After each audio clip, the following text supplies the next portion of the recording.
Quando a gente está falando, então, de concordância verbal, os primeiros aspectos que a gente acaba pensando são sujeito simples, sujeito composto. E aí eu tinha comentado já a questão da regra geral de concordância. Lembram? Sim. Sim, que é o verbo sempre concordará com o sujeito. Essa é a regra geral de concordância. Que vale, por exemplo, quando eu estou falando de sujeito simples, independente da posição do meu sujeito. Se o sujeito está no começo ou se ele está no final.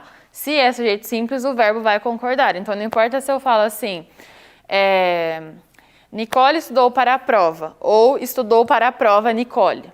Não importa. Eu tenho sujeito simples, que é Nicole, então ele vai concordar sempre com o verbo, estando no começo ou estando no final, tá?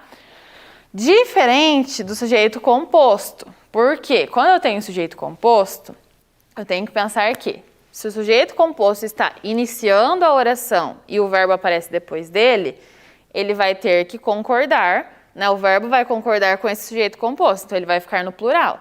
Então, se eu tenho lá, Nicole e Igor estudaram para a prova. Então, estudaram por quê? Porque eu tenho antes de estudaram, Nicole e Igor, sujeito composto, então o verbo vai ter que ficar no plural porque eu tenho dois sujeitos.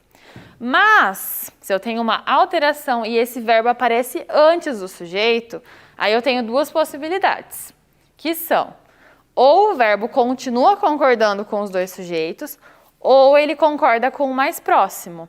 Então, ficaria, estudaram para a prova, Nicole e Igor, do mesmo jeito, porque aí o verbo continua concordando com os dois, ou eu coloco, estudou para a prova, Nicole e Igor. Não está errado, porque aí o verbo está primeiro e ele concorda com o primeiro elemento, que seria Nicole nesse caso, tá? Então, quando eu estou pensando em sujeito composto, eu tenho as duas possibilidades. Sujeito composto quando o verbo aparece antes do sujeito, tá?